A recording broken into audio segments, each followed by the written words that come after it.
A Dieta Espiritual, um programa para eliminar a negatividade e tudo que sobrecarrega a sua vida. Capítulo 12. Rancor. Helena nunca perdoou o marido por uma traição que ele cometeu com uma colega de trabalho durante alguns congressos profissionais. Embora ele tenha confessado pouco tempo depois, e isso tenha acontecido há mais de 10 anos, Helena nunca mais confiou nele. Desde então, de vez em quando, o tema volta à tona e é motivo de discussões amargas. Como resultado, eles ficam sem se falar durante dias. Quando o marido propõe um divórcio amigável, ou pelo menos que se afastem por um tempo, ela se recusa. Helena não quer o fim do relacionamento, mas até agora não conseguiu deixar o passado para trás. 2 tipos de ressentimento. Em seu livro La Conquista de la Voluntad, A Conquista da Vontade, Enrique Rojas fala sobre o ressentimento e o define como uma dor moral que surge quando somos tratados, justa ou injustamente, com desconsideração. É acompanhado de uma hostilidade cada vez mais forte em relação a quem o causou. Portanto, ressentimento é igual a mágoa mais lembrança. Enrique Rojas lembra que, em Teoria da Neurose, Freud insistiu nos mecanismos neuróticos. Segundo o psicanalista, um deles consiste em armazenar todos os problemas e frustrações, aqueles que não conseguimos exteriorizar e que, por isso, neurotizam a personalidade e a tornam doentia. Rojas destaca que, desde que não seja permanente e que a vida não passe a girar em torno disso, o sofrimento é necessário para o amadurecimento pessoal. Para ele, existem 2 tipos de ressentimento, o fisiológico e o patológico. O ressentimento fisiológico surge em situações extrema e nitidamente injustas causadas, de modo geral, por pessoas cínicas. O sujeito ressentido se sente magoado, incomodado e maltratado. É uma reação lógica e normal. O ressentimento patológico não é consequência de situações claramente injustas, nem de algo real e objetivo que tenha feito o sujeito se sentir magoado, deslocado, etc. O ressentimento patológico se baseia em um tipo de personalidade ególatra, hipersensível e carente de afeto e respeito. Em suma, a personalidade de alguém incapaz de reconhecer as próprias limitações e, com o esforço pessoal, lutar para alcançar um nível mais elevado. Um ódio triste. Em 2007, o filósofo e pedagogo espanhol José Antonio Marina escreveu um artigo sobre o ressentimento no periódico La Vanguardia. Para ele, o rancor é um ódio triste que invade o organismo afetivo de uma pessoa, não importando sua causa. O ressentimento nasce de uma grosseria ou ofensa e acaba fazendo o indivíduo criar uma imagem ruim de si mesmo. Marina explica que, em geral, quando alguém diz que outra pessoa é ressentida, já a está desqualificando por completo. Mas o que implica esse ressentimento, esse rancor? De acordo com o autor, o rancor e o ressentimento só são dirigidos contra pessoas e contêm a lembrança de uma ofensa ou injustiça. São sentimentos que ficam gravados na memória e aos quais voltamos para manter viva a lembrança de um fato passado e não deixá-la cair no esquecimento. Quem vivencia o fato está atrelado a um passado que não consegue esquecer e que, de algum modo, determina sua vida. O rancor é diferente do ódio, porque nele existe um sentimento de impotência, de incapacidade de se vingar da ofensa, ou mesmo de perdoá-la. O filósofo alemão Max Scheler dizia que o ressentimento é uma intoxicação sentimental. E existe antídoto contra o ressentimento? É essa a pergunta de José Antonio Marina, que cita o esquecimento como uma alternativa, mas que podemos nos lembrar da vontade que sentimos, nunca esquecê-la de fato. Ele também fala do perdão. Quem perdoa não esquece, mas sim toma a iniciativa.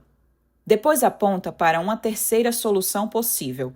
Existem sentimentos que, por sua capacidade de produzir sofrimento e sua tendência a persistir, obrigam à realização de um trabalho afetivo que os torne compatíveis com a vida.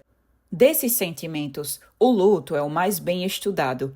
Quem vivencia a morte de um ente querido sente uma dor que com frequência permanece. Não se trata de um fenômeno novo. Da mesma forma, deveria existir a possibilidade de se realizar um trabalho afetivo com um ressentimento. O ressentido deve interpretar a ofensa de outra forma, fortalecendo sua dignidade, mudando algumas de suas crenças, tomando consciência de que, quando dá abertura a esse sentimento, está aumentando o poder de quem o agrediu. O perdão e o esquecimento.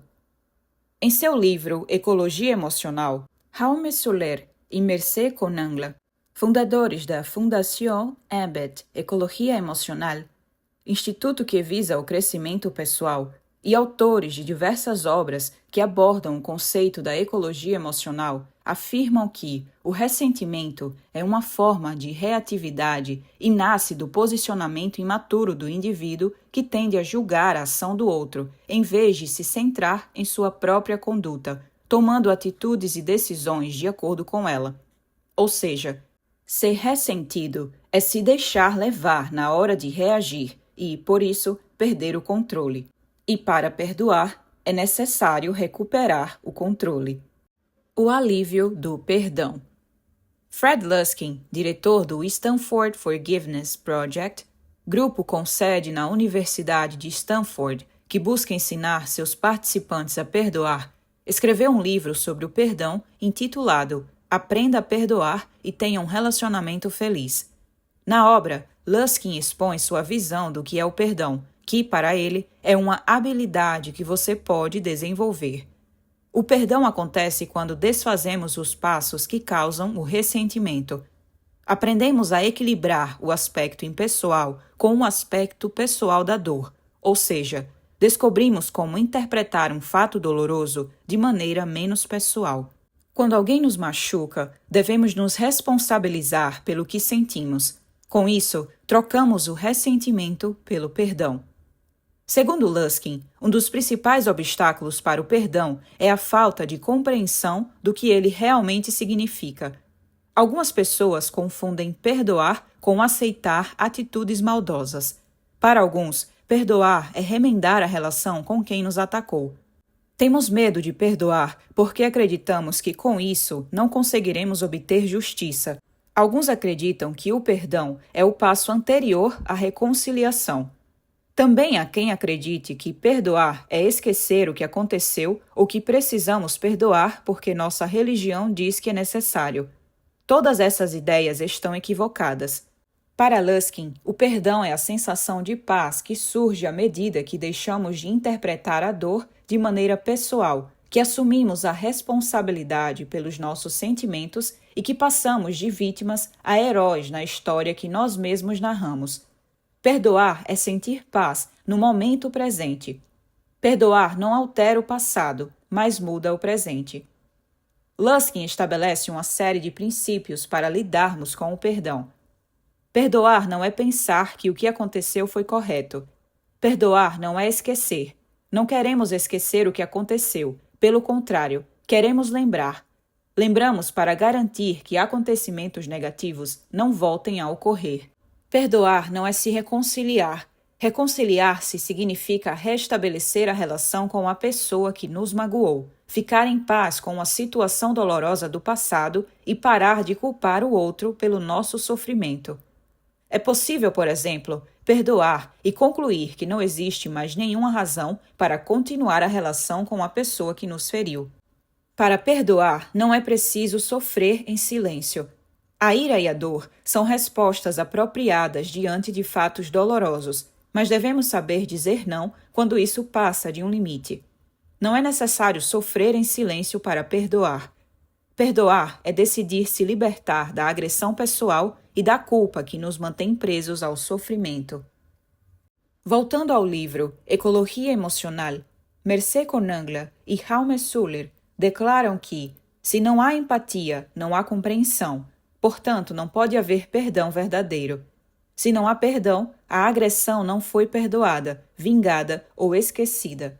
Ela se mantém ativa e acaba se agravando. Para terminar, Fred Luskin faz um resumo dos 9 passos que devemos seguir para perdoar. Número 1. Saber exatamente o que sentimos sobre o ocorrido e identificar o que não deu certo. Contar a situação a 2 pessoas de confiança. Número 2. Comprometer-se consigo mesmo a fazer o necessário para se sentir melhor. Não é o outro que nos perdoa, mas nós mesmos que nos perdoamos. Além disso, ninguém precisa saber das nossas decisões. Número 3. Identificar a meta. Perdoar não significa necessariamente se reconciliar com quem nos feriu, nem aprovar sua atitude. Nossa meta é alcançar a paz.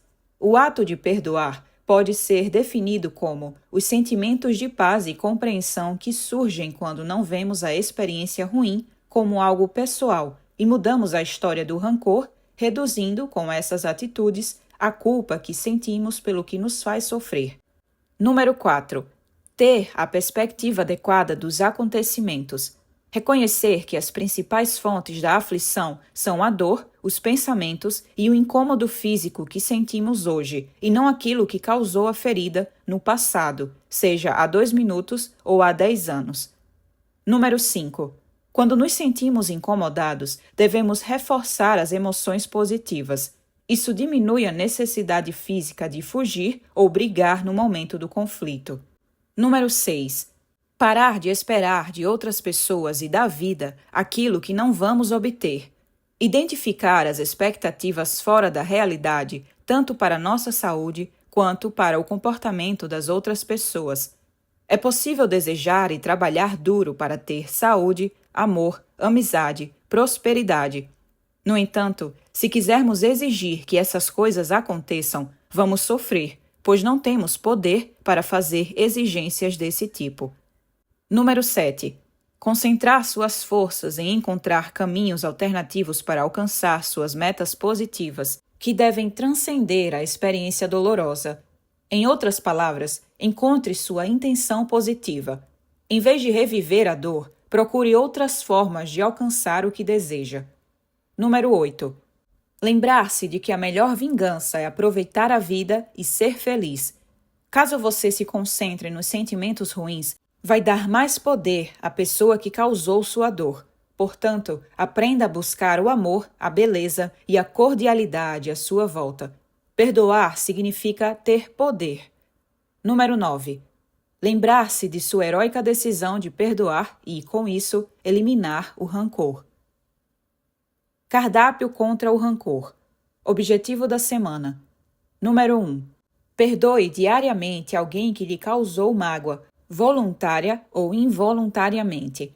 Procure entender as carências que levaram essa pessoa a agir desse modo, mas não as use como justificativa. Número 2. Analise suas atitudes e descubra se, em algum momento, você já causou algo parecido a alguém. Tome consciência dessa conduta para não repeti-la. Número 3. Toda noite, antes de dormir, interiorize o seguinte pensamento de Buda sobre a compaixão. Se, em função das minhas limitações, não sou capaz de fazer os outros felizes, que pelo menos minha conduta não cause a infelicidade de ninguém.